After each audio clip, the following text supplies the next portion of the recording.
What's up, Chaos Shinobi here.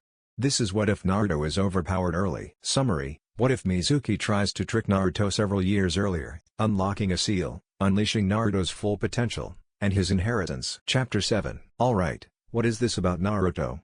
Hiruzen asked as he seated himself behind his desk. Jigi, I asked for a private audience, Naruto said, refusing to say anything until he knew that they were alone. Ah yes, I forgot, Hiruzen said, chuckling at Naruto's stubbornness, before sending out his personal envoy that were within the room. Naruto waited until they were all out, before putting his strongest privacy barrier on the door, sealing off the people inside the room. Okay, Gigi, can you tell Ino, Haku and Kurino of my true heritage, bloodlines, burden, all of it, as I would probably go off on a tangent or something, Naruto said, scratching the back of his head.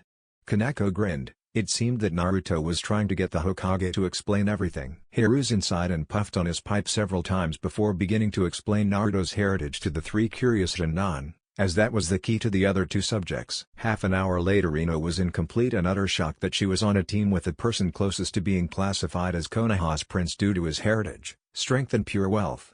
However, this was tinged by anger as she recalled the Hokage's mention of the atrocities that Naruto suffered as a child. It was then that Ino would come up with a name that Naruto would be labeled as by Konoha historians and writers after his death, the Fallen Lord. Haku and Kurino meanwhile were struck by the same thing, but also by the pure strength of Naruto's bloodlines. Hell, even if he relied on them overly much, he would still be one of the strongest ninjas alive. Well, since you're here, Naruto, I have an assignment for you, Hiruzen said, moving on to other matters. Which is? Naruto asked, not that upset that he wouldn't be able to train over the month. I need you to watch Sabaku no Gaia, as she is a Jinchuriki, but Suna never notified us of this, so something is off, Hiruzen said, eyes narrowing slightly. Consider it done, Naruto said. To be honest, he had expected it to be something outside of the village, so he was rather happy with this. He would be able to train after all. Other than that, there is nothing else. So you can work out training schedules and so on whenever you wish. Dismissed, Hiruzen said, before returning to his paperwork. Outside the tower. Alright, I have asked around and there are more than enough people interested in training you two for the month, Kanako said, pointing at Ino and Sai. Ni, sensei, when do we receive notice of who we are facing in our matches? Ino asked, as none of them had received any indication of their future opponents. What happens is that you train for 3 weeks to anticipate all potential opponents. Then you receive the match lineup a week before the finals, allowing you to plan strategy for each of them. However, it goes without saying that this will depend on the outcome on each match, especially in the earlier rounds, Kanako said, glad that someone had asked. Alright, Ino, Uzuki Yugao and Mitarashi Anko have both expressed interest in training you.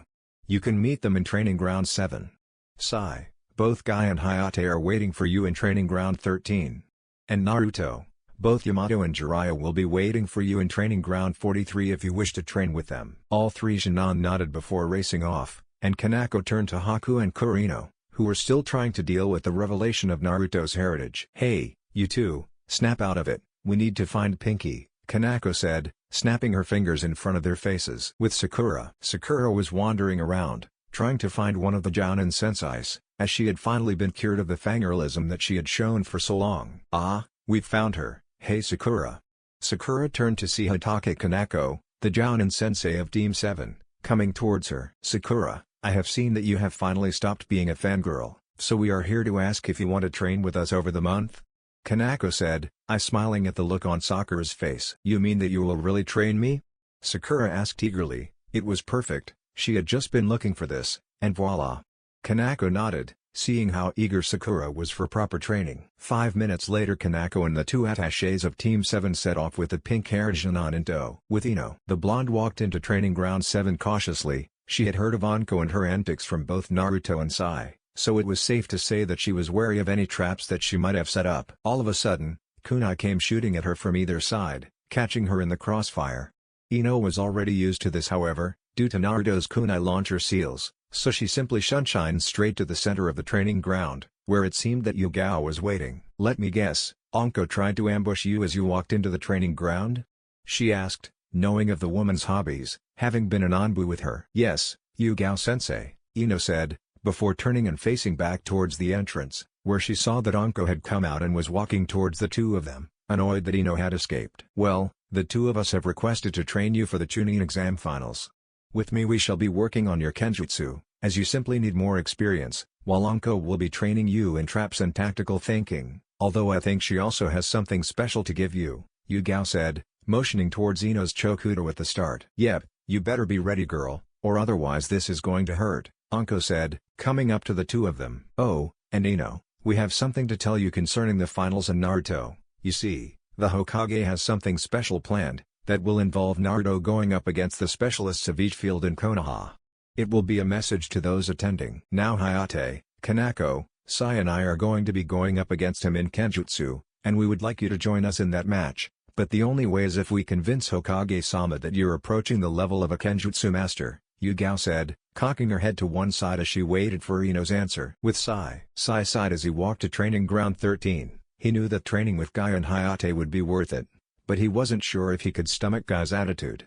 Then again, if Guy was serious, then that would be creepy, but it was likely that he was. After all, he had just had his protege get the crap beaten out of him. That, and he knew that Hayate would be driving him into the ground with his Kenjutsu due to the Hokage's meddling. Still, he did need to improve those along with his close combat ninjutsu, so he was reasonably happy. With Naruto, Heiro Senin, Naruto shouted cheerfully as he walked into training ground 43 to see Jiraiya sitting peacefully on a tree stump. God damn it Gaki!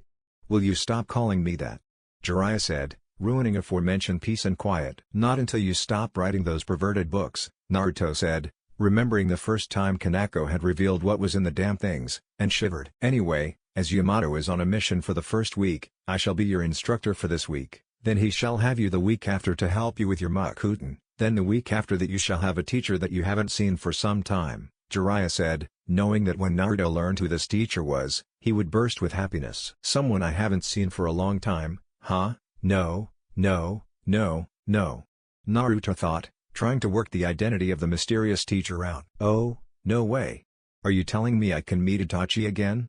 Naruto shouted, absolutely demanding to know if the teacher was his Nissan. Jiraiya just nodded silently, knowing and awaiting Naruto's reaction. Yes. Awesome. Nissan is coming back. Naruto shouted, jumping in glee. Alright. Jiraiya tried to get Naruto back on topic, but was ignored, so he repeated it, and thankfully Naruto listened this time. Okay, I know you're excited to meet him once more, but focus on the present, brat. I shall be teaching you one of your father's signature techniques, the Rasengan. I shall also be watching over you while you and Kyare train in using her chakra, Jiraiya said, ignoring Naruto's shouts at being called a brat. He then passed him a bunch of balloons, confusing Naruto. Let's get started. 2 weeks later. Jiraiya had to say it, Naruto was a prodigy of the likes that he had never seen before. The brat had managed to get Rasengan down almost in the space of a week, and was now able to do it one-handed, and he hadn't even used Cage Bunshine until after he had formed it on his own 25 times in a row. He had moved on to training Yamato a week ago, and the two had combined notes on various jutsus they could use or invent with Makuten, and from what Hiruzen said when he had watched a training session between the two was that Naruto's skills with Makuten, although nowhere near that of the Shot-Dime, was rapidly approaching that sort of level. Since then he had been focusing on his ice release as well, and had come to the conclusion that he should be able to learn sand release, as it should be a mixture of wind and earth chakra, and had started to try and activate that as well. At the moment the two of them, accompanied by Yamato, were heading towards the meeting point that the Hokage had arranged for them to meet Itachi and Kisame, who they had learned was Itachi's partner in Akatsuki.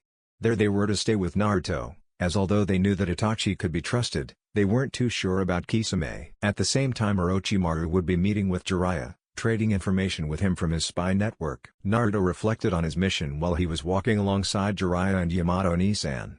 There was only one occasion where he had had to step in and stop Gaia causing damage to Konoha Shinobi, as she spent most of the time in the Suna team's rooms, or simply didn't bother with killing those around her. According to the clone he had following her, that one time, she was almost forced to try and kill Lee in his hospital bed. Flashback. Clone Naruto tailed Gaia as she walked through Konoha's streets alone, heading west, towards either the academy or the hospital, for reasons that the clone was unable to identify, but due to the stiff posture of his target, he assumed it wasn't good. Naruto looked up from his hand when he felt his clone dispel, absorbing the information quickly before calling to Uro-Senin and rushing off, knowing that he would have to move quickly in order to reach Gaia before she disappeared. Shining to the center of the village, Naruto expanded his sensor range towards to the general location that his clone had been in, focusing on finding Gaia's chakra.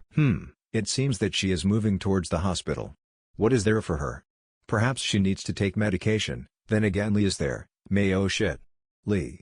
Naruto thought, speeding straight to the hospital over the rooftops. Naruto crashed through the window as Gaia was about to take the stopper out of her gourd, stopping her motions and accidentally distracting her long enough for Shikamaru, who had just walked in the door, to catch her in his shadow possession jutsu. "What are you two doing?"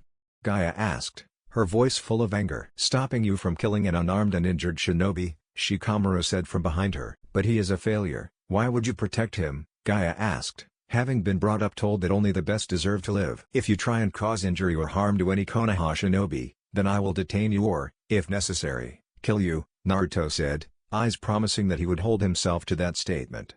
Gaia just cocked her head curiously before casually breaking out of Shikamaru's jutsu and walking out of the room. Naruto just sighed before creating a cage Bunshine to trail her once more, and shining back to Training Ground 43. End flashback. Naruto was thankful that Gaia had not pressed the issue and forced him to fight, as it would have caused destruction and injuries to many that were in the building. "Ida-ni-san!" Naruto shouted as he caught sight of the elder Uchiha, causing sniggers to erupt from Kisame, Orochimaru, and Jiraiya. "Ha!" The Uchiha prodigy, a fierce missing nin and feared S-rank called Ida-ni-san. Kisame laughed mentally, he would never let Itachi hear the end of this. Itachi sighed, knowing that it was going to be worse if they stayed on the topic of Naruto's nicknames, and asked Naruto about how his progress in the Chunin exams was going. So Naruto explained about the first two exams and then the preliminaries, disturbing Itachi and Kisame when he mentioned the insanity of the Ichibi Jinchuriki. This may have to be reported to Yokoga, Kisame thought, eyes narrowing slightly. Itachi, in response told him of the various members of Akatsuki, but whenever Jiraiya asked of their location, he immediately steered away from answering the question. In truth, Naruto and Itachi didn't have much to talk about, having exchanged mail ever since he left via Itachi's summons, and so Kisame and Naruto decided that they would have low-level Kenjutsu spar to pass the time, as Jiraiya and Orochimaru hadn't even started to exchange information. After the first few minutes of watching the two fling their weight at one another, both Sennin departed to exchange it, leaving Itachi and Yamato to watch over the two Kenjutsu masters. With a Sennin. "Alright, Jiraiya, this is critical information, but I believe that recently someone high up in Auto has been going behind my back. I know that it has something to do with the Chunin exam finals, and Suna, along with rumors or Root being involved, so the logical conclusion is that of invasion. I am proposing that we prepare for this, but let it happen, as it will allow us to unearth the traitor while also dealing a critical blow to their forces and perhaps Root," Orochimaru said after they had exchanged cursory information on Kurai. "Are you saying what I think you're saying?" Jiraiya said, knowing that the Sandaime had to know of this information ASAP. "Yes, it means that if there is an upcoming war, Konoha will be attacked by 3 different shinobi organizations," Orochimaru said as he looked across the land outside of the village. "Shit, this could be the start of the 4th shinobi war," Jiraiya said, shaking his head. "Yeah, anyway we should get back to the others. I'll try and figure out what the traitor is trying to do, but I may not be able to," Orochimaru said, "but it will be interesting watching Itachi train Naruto and his Sharingan, with Naruto, Itachi, Kisame, and Yamato." Meanwhile, as the two Sennin talked, Naruto was having the time of his life. He was facing a strong Kenjutsu master, with an oddly sentient and flexible sword. It was a very interesting challenge, and he immediately brought out his ninjatos, knowing that Kisame was often regarded as the strongest of the former 7 swordsmen of the mist. And although he had the advantage in speed, running circles around Kisame, the fact that Saimata could bend and react in time was pissing him off, and so he was stuck constantly attacking.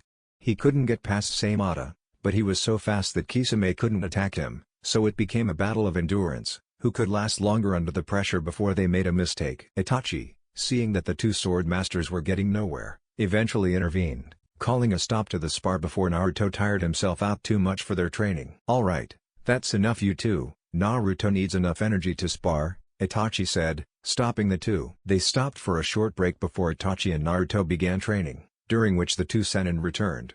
They relaxed for a while before Naruto and Itachi stood and walked a few meters away. Itachi then turned to Naruto and activated his Mangekyo Sharingan, Tsukunomi. The next thing Naruto knew, he was in what seemed to be a different reality, a red sky, and red moon, and the colors of the surroundings seemed to be inverted from what they normally should be. And then there was the small matter that he was chained to a cross, unable to move his legs or arms. Before he could say anything, Itachi appeared in front of him. "Naruto, I am sorry," was all he said before he faded from Naruto's vision. Before Naruto could say anything, he faded from the world of Tsukunomi himself. He began screaming as his mind was assaulted by images of himself killing those he cared about, killing Ino, Sai, Tsunade, Jiraiya, Hiruzen, Anko, Yugito, and all the other friends he had made throughout his life. His sanity lasted through him killing his friends, so Itachi, who was watching him from outside in the Tsukunomi, was forced to make him go through it once more, this time each killing more grotesque than the last. It was when he was going through killing Kanako for the third time that he finally snapped, and Itachi saw that he had activated his Mangekyo Sharingan. Itachi immediately stopped the Genjutsu torture, bringing Naruto back out of the nightmares, and hugged him as he began weeping. Naruto, feeling Itachi hugging him, immediately backed off. "What? You're not dead? Is this another way for the nightmares to trick me?" Naruto asked, muttering the last part. "No, this is the real me, and I apologize for what I just put you through, but it was necessary to activate your Mangekyo Sharingan. I beg for your forgiveness for forcing this upon you," Itachi said, knowing how hurt Naruto must be. He had put images in his mind of him killing what he considered as his family, and although it was necessary, his sanity might never fully recover. It was why he never forced Sasuke through the same thing to make him stronger. There was no telling how he might react, and the fact that he was treated as if he was a prince didn't help either. Itachi just held Naruto as he cried.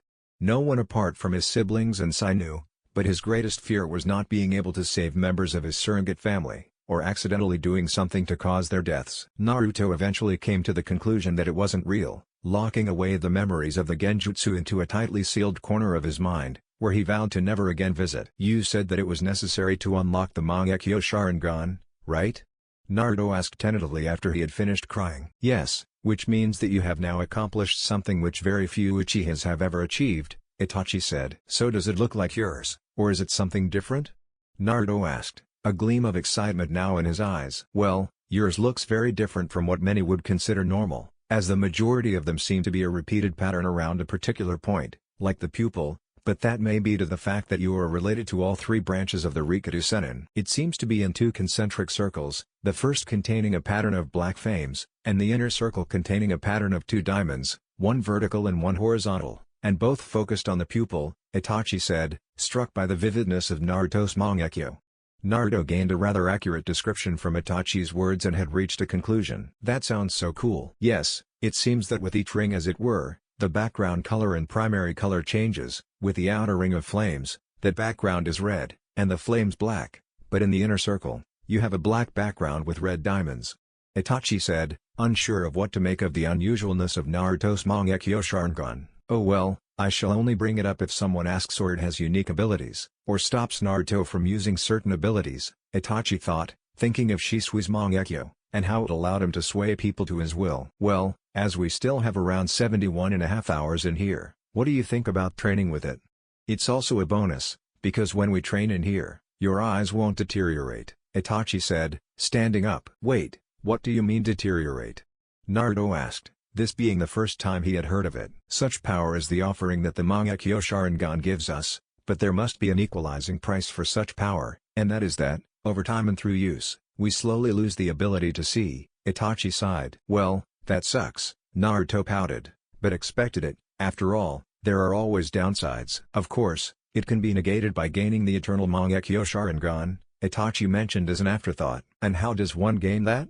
Naruto asked, not really sure if he actually wanted to know. "Two Mangekyo users must swap their eyes, the closer the blood relation the better, but it mentioned in the Naka shrine that a substitute that could be just as good were the eyes of one that you feel emotionally close with," Itachi said, revealing his idea to Naruto. "So we're going to swap eyes now that I have the Mangekyo Sharingan?"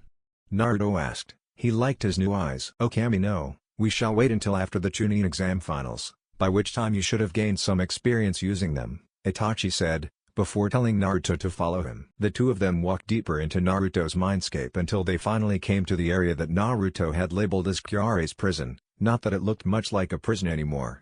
There was simply a large mansion on a hill, surrounded by lakes and grasslands, and both Kushina and Kyare were able to move freely through Naruto's mindscape. The prison was now on Kyare, in the form of a seal on her back, so she could now interact with her mindscape surroundings.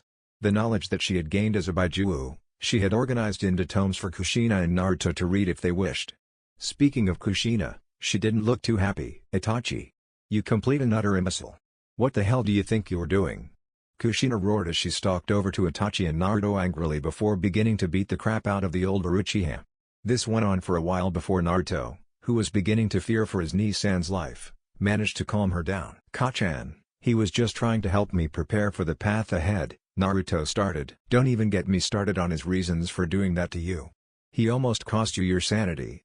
Kushina seemed to have worked herself up. "Could you let me go now, Kushina-senpai?"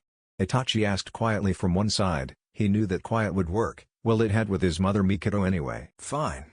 But next time you do something as idiotic as what you just did, you'd better warn me first or you will not live to tell the tale," Kushina threatened before walking off angrily. "Well, that went well," Naruto said sarcastically as she walked away. Outside in the real world, all of the others watched interestedly as Itachi and Naruto both fell into a trance for a second, then Naruto collapsed to the ground. Itachi then dusted himself down before picking up the sleeping Naruto. "What was that about?" Yamato asked, gesturing to the sleeping boy. "Well, we had to activate his Mangekyo Sharingan, and then proceeded to train in it for 72 hours straight as it doesn't deteriorate his eyesight while in Tsukunomi," Itachi said, shocking the others. He then turned to Jiraiya and handed him a sealed note. "This contains a report on what abilities Naruto gained from the Mangekyo, and how strong they are. Only the Hokage is to see this. If anyone else does, apart from Kanako, then I will be after your head," Itachi said, scaring the shit out of the man in front of him. "I need to get my hands on that info, but I won't be able to do it now," Kisame thought, eyeing the note out of the corner of his eye. Orochimaru began talking with Itachi about the appearance of Naruto's Mangekyo. He found the different appearances in the Mangekyo Sharingan to be fascinating. After all, why would they change? It was mystifying. Thankfully Itachi was used to this kind of behavior from the Snake Sennin, or he would have thought he was trying to gain information that he shouldn't have. At the Hokage's tower, 1.5 hours later, Hiruzen was shocked as he read over Itachi's report to him while Naruto, Yamato and Jiraiya waited for him to finish. "Hokage-sama, these are the results of Naruto awakening his Mangekyo Sharingan. 1. Fire affinity though not as strong as his other ones. 2. Increased chakra control. 3. Boost in intelligence and strategic thinking may rival that of Shikaku. 4. Ability to use Amaterasu unprecedented control over flames. 5. Ability to use a fusion of Tsukunomi and Shisui's Koto Amatsukami, able to both torture and persuade, able to control someone to kill another person while they are still in Tsukunomi, like a puppet. 6. Has an unprecedented Susanoo that has the form of an orb of ghostly flames, able to create arms of flames that can attack on their own or form weapons to attack on command. Thus this makes Naruto's Mangekyo Sharingan abilities unique, even among those that have achieved the Mangekyo Sharingan, and if he masters these abilities then he would beat any other Mangekyo bearing Uchiha, perhaps even Madara, if he were still alive. Uchiha Itachi, Shinobi of Konohagakure. Hiruzen put the note down slowly in shock. Naruto just never stopped surprising everyone. If he had gained a fire affinity, then the chakra natures he had were almost innumerable. He might be able to combine it into lava release and boil release, at least. In fact, he might just be able to achieve every single chakra nature. Hiruzen sighed again. "Naruto, after the three of you leave, I want you to train your newly gained fire affinity, as I know that you don't know many jutsu for that, and it is pretty weak. I also want you to try and determine if you can combine it into other chakra natures. If you can't then it doesn't really matter," Hiruzen said, before motioning for them to leave quietly. The three shinobi walked out, determined and eager to try the new abilities granted to Naruto. With Kanako, Haku, Kurino, and Sakura. Kanako smiled slightly as she watched Haku, Kurino and Sakura train in kunai balancing along with Kurenai, who had been getting rather bored with nothing to do. All three had become very good with chakra control, with Haku and Sakura training in medical ninjutsu, and Sakura and Kurino training in genjutsu. All three had been training in their chakra natures, with Sakura being a fire nature and Kurino being a water nature, but only Haku really focused on it, the others focusing on their specific fields more. Sakura's hair had darkened slightly from what it was before, and was now shoulder length. She was now wearing a dark gray vest with her dress becoming a dark blue. She had medical bandages wrapped around her left bicep, and wore a medical kit on her right hip. She also had a tanto strapped to her lower back, ready to draw, and had black fingerless gloves with metal plates on the back. "Alright you three, it's time for you to go for another lap," Kanako called, causing the trio to set their kunai before sprinting off. They would run out of the training ground before running round the block of the nearest 5 training grounds. All in all it was about 12 kilometers. Well, if they were an actual team, they would be very good. Kurino would do support, Haku would have to take close, even though he wouldn't like it.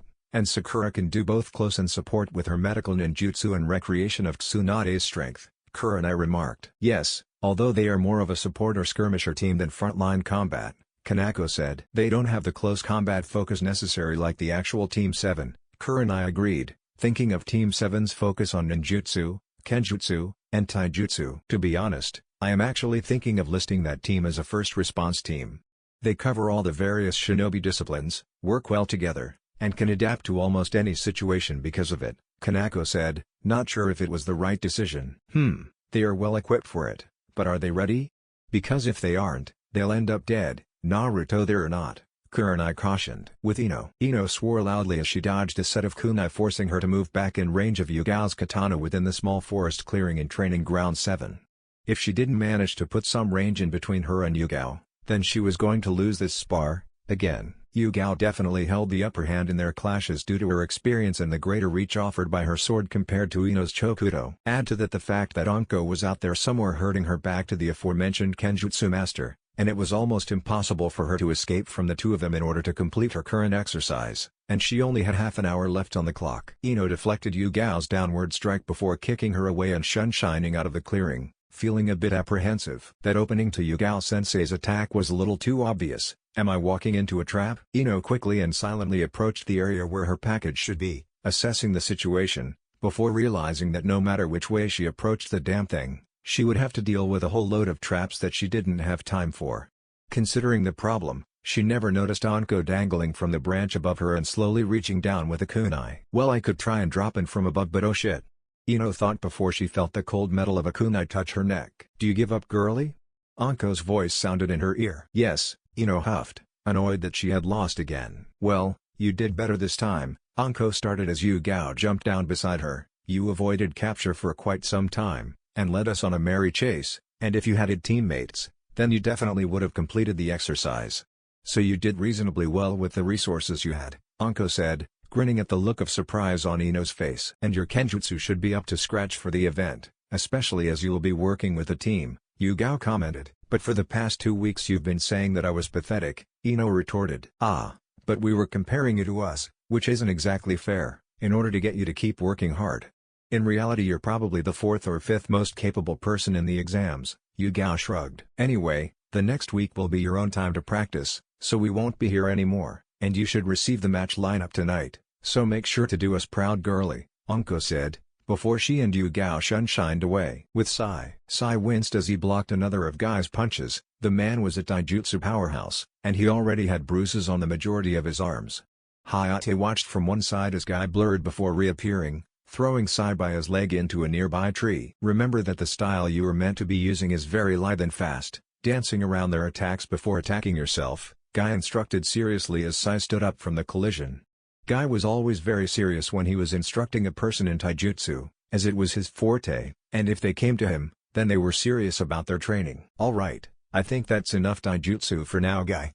Sai, take a break for 15 minutes and then we shall get started on your kenjutsu practice for today, Hayate spoke up, and Guy immediately rushed off in the direction of the Konoha hospital to watch over his student. That evening 5:30, Naruto, the Hokage has asked for all senior jounin, Anbu captains and clan heads, along with you and Sai to attend a meeting in his office immediately. Kanako's voice pierced through the door of his apartment where he was reading at the moment. Okay, I will be there shortly, he replied, before getting up and putting on his equipment, most of which he had been using earlier that day. Naruto and his teachers had been focusing primarily on him learning fire techniques rather than combining it with his other affinities, although it was likely that it could be possible, as one of the 5 cage bunshines he had assigned to the task had managed to get a hint of lava release, but he and about 200 cage bunshine had spent the majority of their time training in 8 basic fire techniques to give him a good base.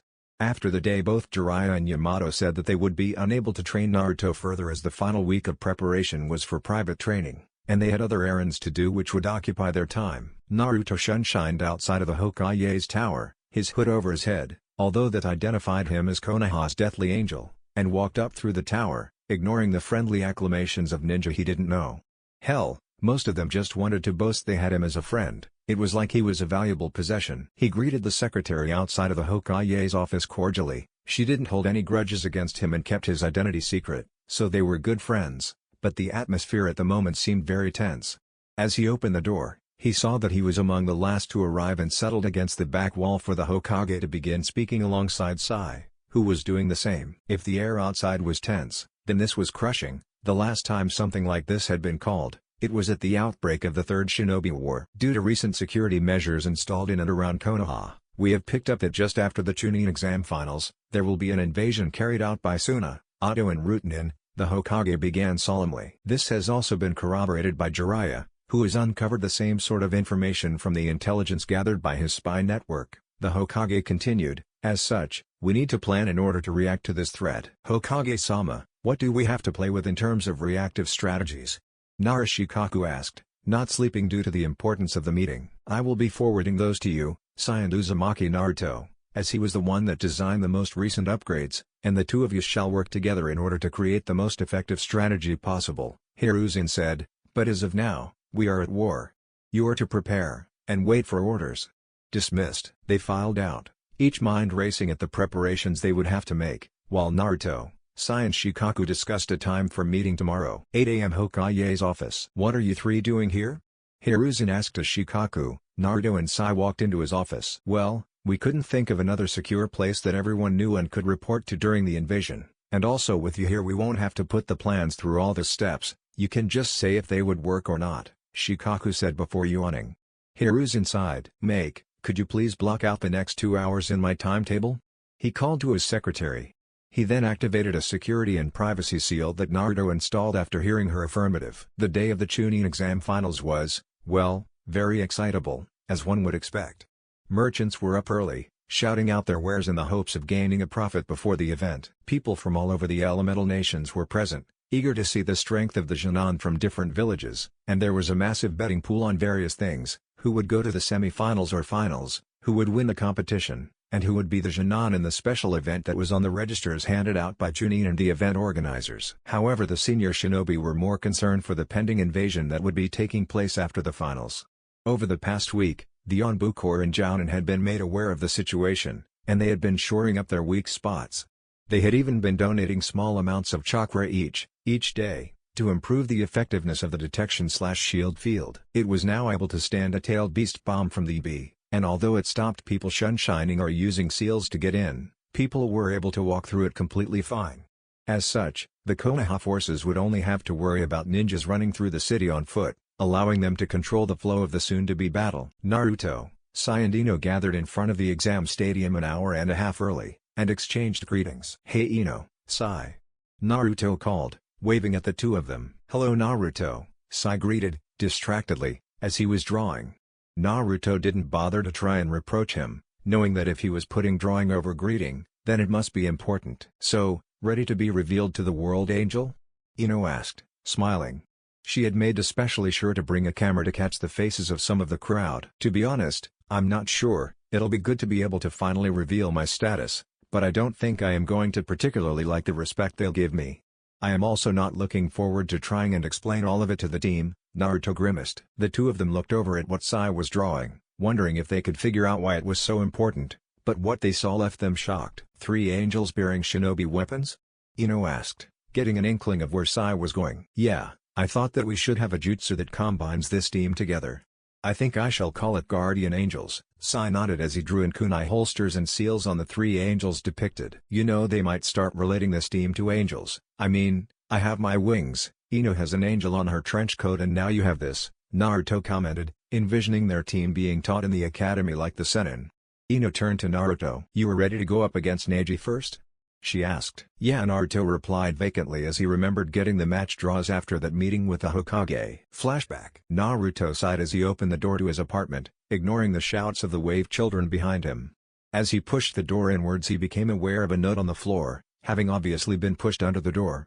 He picked it up cautiously. After all, it hadn't been the first time that someone had put a bomb in the mail for him, before realizing what it was. Match listings. Uzumaki Naruto vs Hyuga Neji. Sabaku no Gai vs Amoi. Sabaku no Kankuro vs Sai. Narashikamaru vs Sabaku no Tamari. Yamanaka Ino vs Samui. Abarameshi Ino vs Niyugito. This is round 1, a free-for-all tournament. However, round 2 will be team against team comprising of Konoha Team 7, the Suna team and Kumo team in one battle. Naruto nodded. It seemed that he would be going up against the Hyuga prodigy straight up, and then his second match would most likely be against Gaia unless Amoe manages to pull something out of the hat. Naruto, believe it or not, liked his lineup simply for the first 2 matches alone. His first would be a chance to show his true strength to Konoha, and his second would allow him to get close to Gaia and see what is happening with Shukaku, as he should be able to restrain her with Makuten if necessary. After the first 2 matches he knew that he would have strong opponents as they were able to get this far, and the secondary round sounded very interesting. It meant that a team had to be able to hold off 2 other teams at the same time and come out on top. And then after that I will have the special event, Naruto thought grimly, as he hadn't not been told anything of the requirements or his opponents. Flashback end. The question is, will we be able to qualify for the second round? Will anyone?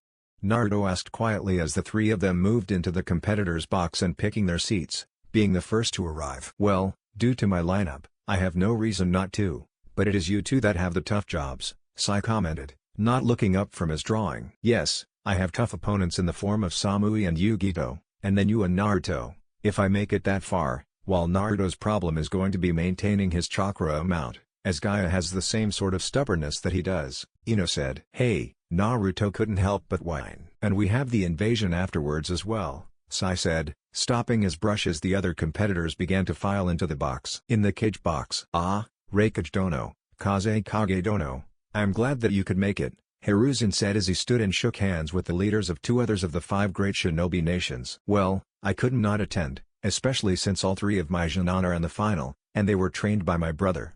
Perhaps he should spend his time training Genin when he's in Kumo rather than coming up with stupid raps, the Reikage, A, said, causing B, who was his bodyguard along with Daru, to start shouting about not dissing on raps. Indeed, it shall be interesting to see how my Genin are against those of other villages, although I have heard that you have Konoha's deathly angel in the exams, the Kazekage said from behind his face mask.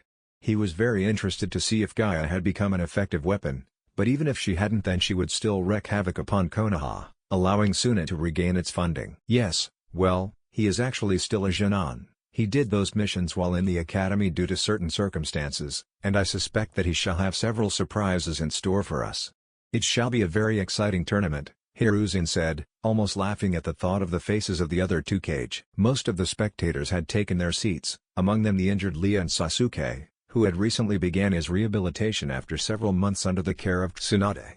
As he took his seat with the other rookies who didn't make it to the finals, he was deeply surprised when Sakura did not start to fawn over him. He didn't know what had changed, and frankly he didn't really care either, they were finally off his back. But he glared down at the competitors' box when he saw 3 of his should-be team members down there, although it did take a while for him to identify Ino, who seemed to have finally gotten over him. Why does the Dobi have so much power? I deserve that power as the last Uchiha, he thought bitterly, remembering the pure strength of Naruto's punches vividly. Hiruzen stood, and made his way to the lectern in front of the cage box. Let the Chunin exam finals begin. And the crowd roared in approval. With Genma Shiranui. Genma muttered as he walked up to the competitors' box to organize the Genin and make sure they were aware of the match order. He walked through the door. All right, you should be aware that the first round is the free-for-all tournament, there is no exceptions to fighting teammates unless you forfeit. The secondary round will be a team battle between Konoha Team 7, the Sand Siblings and Kumo Team 3, you will face off against the other 2 teams at the same time. So I suggest that in between battles of round 1 you try and come up with a strategy. The special event at the end will pit Uzumaki Naruto against Konoha specialist in Kenjutsu, Ninjutsu, and Taijutsu, but also against all of you at the end, Genma announced, shocking the hell out of Naruto and the others. Shit, that means I'm going to have to try and conserve as much chakra as possible, but thankfully I brought chakra pills, so I should be able to give a moderately good show against Neji rather than just speed behind him and knock him out, Naruto thought, relieved at his wariness. Anyway, the first match is Uzumaki Naruto vs Hyuga Neji, so if those 2 could descend into the arena and wait as I write up the other matches on the board here so people can be ready to go as I call their matches, Genma said, writing up the match list. Neji and Naruto rose calmly from their seats before walking down the stairs to the arena, both deep in thought. This will be a tough battle for me to win, as I have never won against Naruto before, and he knows my fighting style. In fact, I may have to pull out my trump cards early to just get through, but even if I do, then I would have to face Gaia, who is just as dangerous, Neji thought, aware that it was unlikely he would win. Well, to put on a good show I would need to face Neji using only Taijutsu, but that would demean him unnecessarily, and could also bore the crowd, as only Taijutsu masters like Guy, Lee or the cage would be able to see me, so I should try and use a mix. It will be interesting to see what he has learned over the month break, Naruto thought, face completely blank, showing no emotion. The two of them walked into the arena and spaced themselves, 20 paces in between the two of them, both emotionless as the crowd psyched itself up. All of the Genin watching felt as if there was a sort of peace in the arena that, with the slightest movement, would shatter, as the two down in the arena made no movement. They just watched each other, everything else fading out of concentration as neither showed the slightest hint of doubt or backing down. Man, I like the look of these two already. It takes a lot to stare unblinkingly towards the certain pain that is to come, said as he leaned forward in his seat, eager to see the match. I get the feeling that this will primarily be a taijutsu battle between the two, and I'm not certain who will take the most hits, but I suspect that it will be the Hyuga, Hiruzen commented as he watched the two. But it is almost suicidal to face a Hyuga in taijutsu, they are almost built for it with their Byakugan and gentle fist combination, the Kazekage refuted. Genma looked on anxiously from his position in between the two prodigies, before bringing his arm up. Hajime! He shouted before jumping out of the arena in case the start of the match was explosive. The crowd quieted as they didn't move, and the tension began to rack up slowly. Neji activated his Byakugan, knowing that he needed it now more than ever. He was going up against someone who could match his sensei Guy, a taijutsu master, in speed and strength, if not surpass him. Indeed, Guy spoke often of Naruto, and Neji and his team had witnessed a spar between the two once. Flashback. Neji, Tenten and Lee watched quietly as Guy and Naruto took off their weights and leapt back into their spar. Neji had activated his Byakugan back at the very start of the fight to just keep track of the two, but now they were just after images and blurs, and all they could see was the dust being flung into the air and craters and trees collapsing from the strikes of the two. End flashback. Naruto ever so slowly set himself into the opening stance of his personal taijutsu style, Fists of the Hurricane, never taking his eyes off Neji as he did so. They stayed like that for a few more minutes, the crowd growing ever more restless, before Naruto, in a flash, brought his fist up and smashed into the ground, causing a massive crater to develop and a huge cloud of dust to be thrown up. The crowd, especially the civilians, were shocked at the feat reminiscent of Tsunade's strength, but when the dust settled, not many of the shinobi were surprised to see that Naruto was nowhere in sight. Man, Naruto is going fast, Kanako spoke as she watched the battle with her Sharingan. Where is he, Kanako? Anko asked, turning to the non-Uchiha Sharingan bearer. He is using pure speed to maintain his position on the wall. He is literally running on the wall of the arena without using chakra, just speed, Kanako answered, causing those nearby to start muttering. Only Naruto would be able to do that, Anko replied, smiling at Naruto's ever-growing abilities. Naruto ran, and after he had gained enough speed, jumped off the wall and launched himself at Neji at such speeds that his eyes couldn't follow. He kicked Neji in the back, launching him into the wall opposite the two of them. The resultant dust cloud obscured the vision of all watching, but it revealed Neji standing in a dome-like hole in the arena wall. You truly are a genius, Neji, to be able to use the Kaiden, even though it is a main house technique, and to use it in such a way, Naruto commented as he watched Neji walk towards him. Why haven't you finished this match yet? We both know that you are more than capable of doing so, after all, fate is with you today, Neji asked, feeling slightly put off. You need to stop with the fate crap, Neji. Let me put it this way, if someone without the help of fate trained until they dropped, they would win against someone with fate on their side. It can be seen in you, after all you trained like mad when you were younger to get where you are today, but if you didn't you wouldn't be here. It was your decision to train, therefore fate has no say in your life, Naruto said, watching Neji for his reaction. It is my fate to forever be a servant to the main house, I have no choice, due to my cage bird seal, Neji said. So you resign yourself to it without searching for a way out? Naruto asked, studying his nails. There is no way out. Do you think we like being slaves? Neji shouted, beginning to give into his rage. In Fuuinjutsu, there is a counter to everything, one just has to find it. I would know, being the best sealing master in the elemental nations. Fuuinjutsu is like a language, one has to find the proper combination, Naruto said, looking at Neji once more. Neji didn't respond, just glared at Naruto, who sighed before setting himself into his stance once more. Neji charged, despite knowing that he would lose if he did so. It was better than losing with attacking at least once. You are in range of my field of divination, 8 trigrams 64 palms. Neji spoke, shocking the members of the Hyuga clan. To think that he would be able to perform both Kaiden and 8 trigrams 64 palms, he has unrivaled potential in the clan. Such a genius is wasted in the branch family, Hiyashi, Hinata's father and Hyuga clan had thought, thinking of how proud his brother would be. Behind him the Hyuga Council was conferring, wondering if Neji had stolen such techniques from the main house. Down in the arena Naruto was dodging the first of Neji's strikes, but as he went higher in terms of number of strikes, he started to speed up, hitting a scattering of Naruto's Denkatsu, causing Naruto to collapse. The sheer pain he was feeling at having several of his Denkatsu forcibly closed was immense, but he had felt a lot worse in his childhood, so he had very few impairments caused by the pain. Neji's eyes widened as he turned when he heard Naruto getting back up, having turned away and told the proctor that the match was over after Naruto had fallen. "How?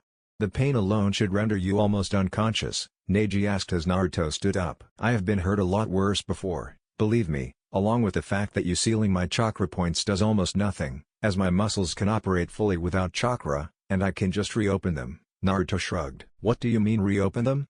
That's not possible." Neji was getting more confused by the second, but he knew that if Naruto could do what he said, then he had no way to win this match. "Like this," was all Naruto said before red chakra covered his body and reopened his closed Tenkatsu. To those who could sense chakra or had the Byakugan or Sharingan, it seemed as if Naruto's chakra exploded to well above what seemed possible, and it was already above cage level before.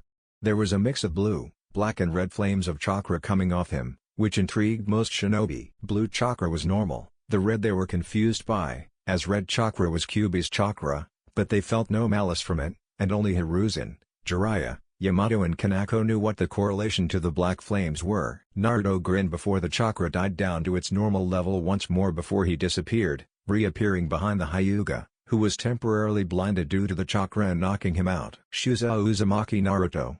Genma shouted, leaving the audience stunned into quiet before several people, many of them jounins, started to clap and cheer for Naruto, having heard of his abilities and betted on him to win.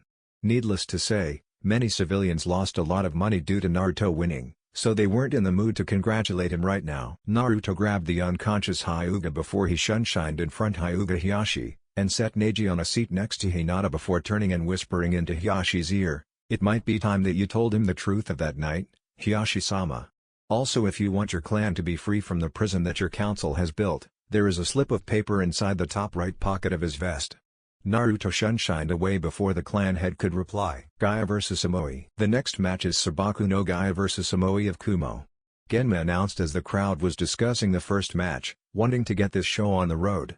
Gaia arrived in a sand shunshine, spraying the leftover sand everywhere, while Amoi appeared in a lightning shunshine. The two sized each other up, with Amoi just showing a hint of strain, knowing that Gaia wouldn't hesitate to kill him if she wanted. Then his eyes hardened. He wasn't going to make this easy for the female Jinchuriki. "The key to being able to make this a fair match is speed, which is why I worked on that primarily over the month. The question is, will it be enough?" Amoi thought, as he withdrew his katana.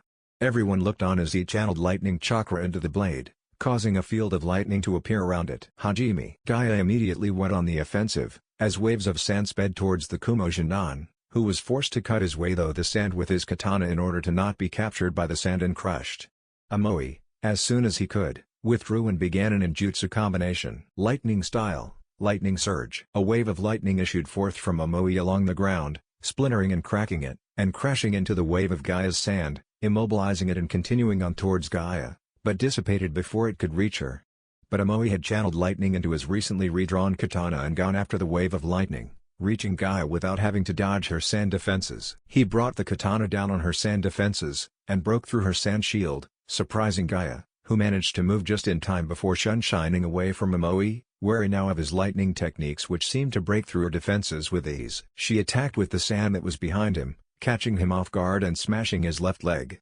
With her opponent unable to escape, she sent a wave of sand to crush Amoi, but as the wave came down on top of him she didn't see Naruto zoom underneath with his hood up. The sand crashed down, and tried to crush the Jinan but failed, so she drew it back for a second go, revealing a shield of blue chakra that surrounded Amoi and another shinobi like a bubble, extending from two wings of chakra that sprouted from the unknown shinobi's back. "That was unnecessary," the shinobi commented before picking up Amoi and carrying him over to the medics that had rushed onto the field. "Shuza Sabaku no Gaia."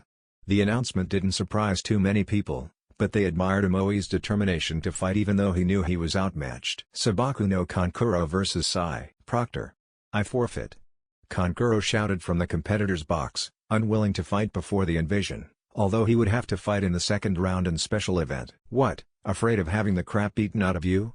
Ino asked Kankuro while Sai sat back down with a huff, bored out of his mind. "Take that back, girly!" Kankuro shouted, face red with anger. "I will once you fight Sai," Ino said, smirking. "Ah. Fine. Proctor, I withdraw my forfeit." Kankuro shouted before he turned back to the Jinning Ino and Sai. "Well, I suppose I can ignore the fact that to forfeit is irrevocable," as he revoked his forfeiture around 30 seconds after he made the initial decision, Genma muttered, thankful that he had hesitated in calling the next match. Up in the stands, Kankuro got the feeling that he was not going to enjoy this match, as he glanced at Sai and saw an icy cold smile on his face. The two of them stood across from one another, although Kankuro had revealed his puppet crow, causing a stir amongst the spectators. It had been a long time since they had seen a Suna puppet user fight in a Chunin exam finals. "As this seems to be a battle of puppets, I request permission to unseal my own equivalent," Sai said, shocking the Suna shinobi watching. "That's a bluff. Only Suna knows the puppet techniques and construction," Kankuro shouted. "That's why I said my equivalent, it's not a true puppet in the technical sense," Sai replied in a bored tone. "Can you bring it out in the middle of battle?" Genma asked, interrupting their argument. "Yes," Sai replied, having already learned the answer from his question. "Well, then you can do it then," Genma ordered, before bringing his arm up. "Hajime." Kankuro immediately sent his puppet after Sai, remembering the Lightning Panther from the preliminaries, and concluded that this puppet equivalent he was speaking of was probably even more annoying to deal with.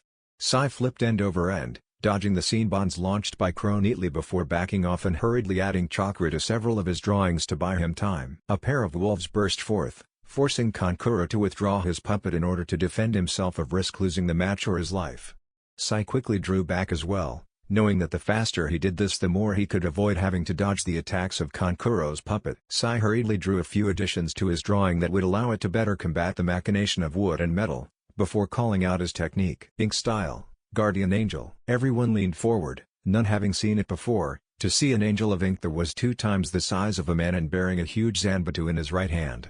His wings fluttered slightly before his head moved smoothly towards Sai and queried, "Orders?" The bland dull tone caused Kankuro to shiver as he beheld the huge monstrosity before him. "Force him to surrender, if necessary destroy the puppet," Sai said as he indicated towards Kankuro, who was busy trying to come up with a plan.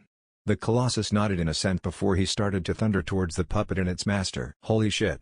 Kankuro cursed as he barely managed to dodge out of the way in time to avoid being struck with the flat of the massive zanbatu. Up in the stands many of the shinobi were talking of Sai's replication of puppets through different techniques. Now that Sai has brought out such a monstrosity, Kankuro will be forced on the defensive, and will be more focused on that ink construct than Sai himself, Naruto said to the other competitors as they watched the match. Yes, well the kid is an A-rank shinobi, so Kankuro knew it was unlikely he would win, Tamari said outwardly, but was inwardly very worried as Kankuro was forced to duck under the massive ink blade. "What the hell have you been teaching your Jinan Kanako?"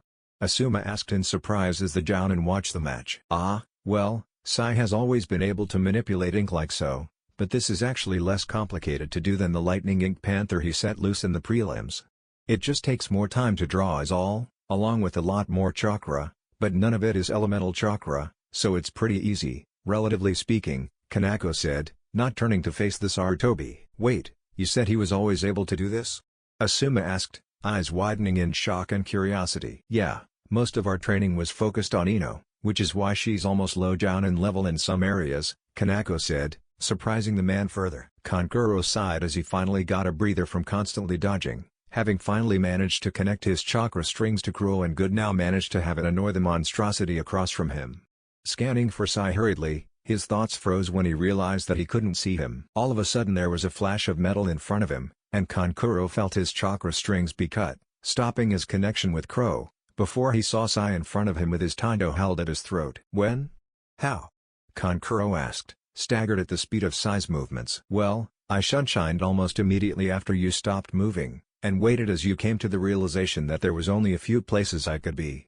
As for how I was able to cut your chakra strings, my Taindo is made of chakra metal, and has a number of seals on it that allow it to disrupt chakra on contact," Sai said conversationally, before the proctor called the match in his favor. "Oh, and I spared your puppet, as it was a creation of yours, and creations should be respected when they fit their purpose, though I wouldn't rely on them so much if I were you," Sai said, showing that the ink angel was gone. "Thanks," Kankuro said grudgingly as he walked over to his puppet. Never really did like the idea of puppets, they remind me too much of dolls, Sai said to himself before he shunshined back to the competitor's box. Nara Shikamaru vs Sabaku no Temari. Shikamaru was considering forfeiting his match, it was really too troublesome to go out and fight a girl in front of a huge crowd. Then again, if I do forfeit, my mother, Sakura and Ino would never let me hear the end of it, and that may be even more troublesome, he thought regrettably. Ino, as if she had heard his thoughts, shook her head before walking over to where he was standing at the railing. Shikamaru, you aren't thinking of forfeiting this match before you even got down there, are you? She asked in a sweet tone, too sweet. Shikamaru paled. No, he said before he could stop himself. Ino smiled. Good, she said briefly before grabbing the back of his shirt and throwing him over the railing and into the arena while all the other competitors watched, most with amusement. Ino, was that really necessary?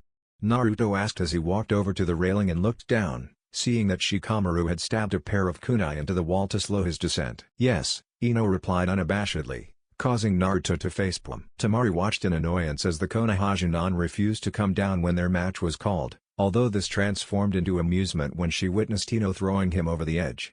Shikamaru walked over to the center of the arena, head down in sheer laziness. Why do I have to fight a girl? It's so troublesome, Shikamaru moaned quietly, but it still managed to reach the ears of Temari. What the hell was that? Temari asked rhetorically, already determined to give this guy a beating. Hajime. Genma couldn't stop the sweat drop as he leapt away from the two. All Nars seem to have inherent laziness. Temari immediately brought out her fan and began throwing ninjutsus at Shikamaru, full of feminine fury, forcing Shikamaru to try and dodge.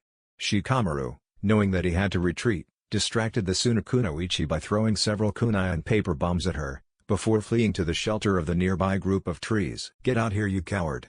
Temari roared angrily as she sent more ninjutsus after him, buffeting the trees this way and that. Shikamaru didn't reply, sighing at Temari's ferocity. Why are women so damn troublesome? In fact, why am I even bothering with this fight at all? Oh yeah, that's right, Ino, he thought before going into what Asuma liked to call his thinking position. Oh, finally, he's actually getting serious, Asuma said, leaning back and rolling his eyes while the other Jounin looked at him curiously. What do you mean, Asuma? Kurenai asked.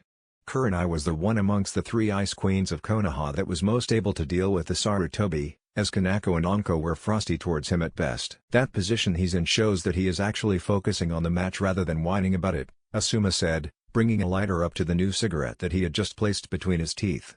All of the others, excepting Guy, who was watching the match intently and didn't notice, moved back hurriedly as he breathed in deeply before the smoke came out of his mouth. Well, he is an Ara, so it should prove interesting to see how he adapts, Kanako said, turning back to the match after she and the other nearby females had given Asuma a death stare. Shikamaru meanwhile was rapidly going through different strategies, knocking them off if they had a small likelihood of success or were plain stupid.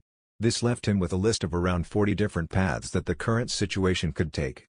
If I don't at least show that I could win this match, Mom and Ino would beat the crap out of me, but at the same time it would be really annoying to go up against Sai, who I know I can't win against, in the next round, Shikamaru thought. His lips curled up at one corner briefly before he began to move. Shikamaru reappeared on one side of the stadium as Temari was taking a break from tossing ninjutsus with the sun behind him, but Temari caught on to his plan immediately. He's planning to use the sun to be able to lengthen his shadow abilities from before, she thought, remembering that she had started on that side originally. Shikamaru threw a couple of smoke bombs, causing Temari to think that he was trying to use the smoke cast to initially lengthen his shadow, before a few kunai came shooting out of the smoke.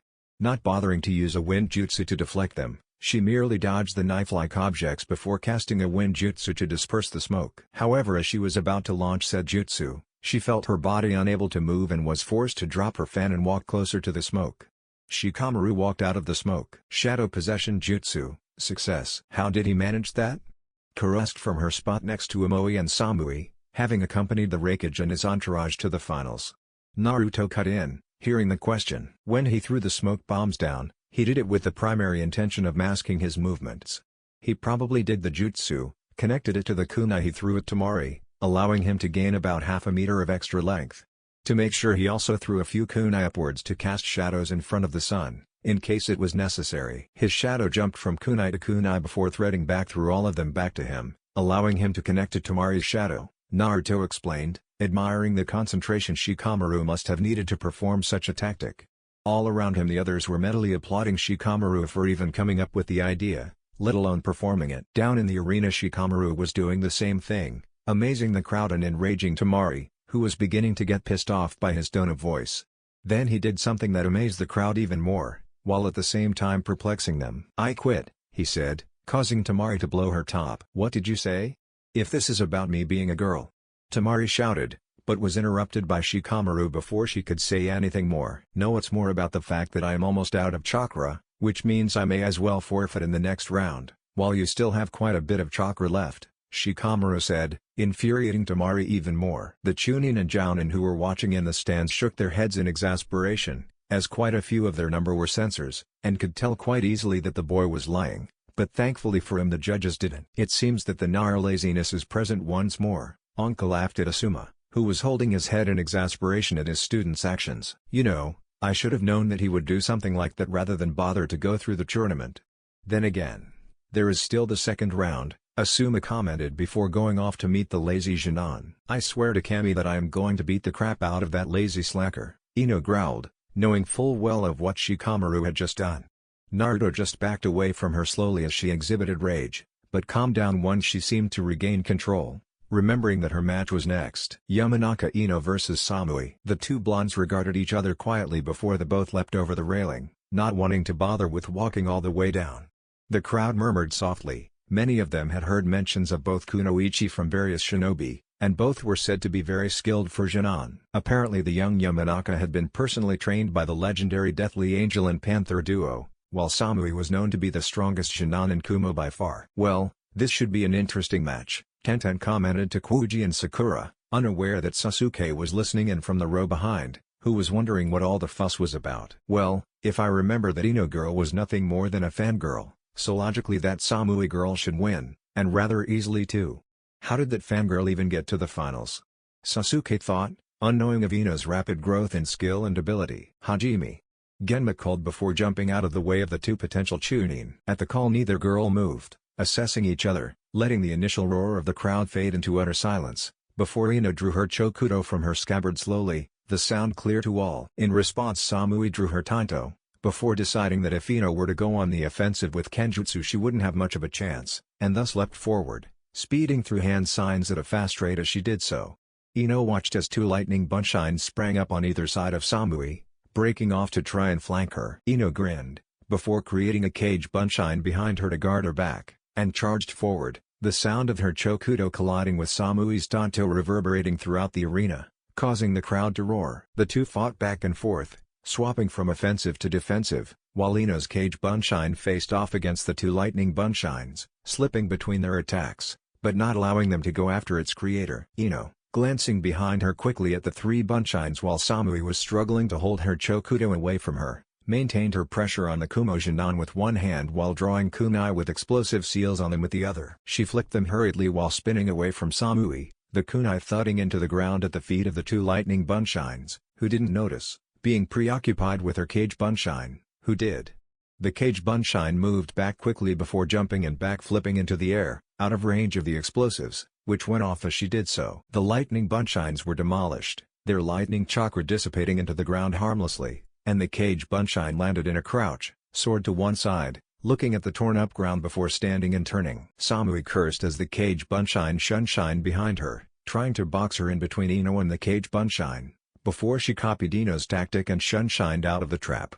The two just looked at her, waiting to see her next tactic, but their eyes widened as they felt a massive surge of chakra suddenly rise from Samui, the chakra visibly emanating from all over her body. Through the Jounin senseis and the Jinan there were many similar thoughts as their brains raced through possible theories as to the chakra containment method that Samui had used. Well, I know that Samui isn't a Jinchuriki, as Akatsuki keeps tags on all of them, and I already know the two from Kumo, being Yugito and B, so the most likely method for her having that much chakra is she had some form of containment, like a chakra storage seal.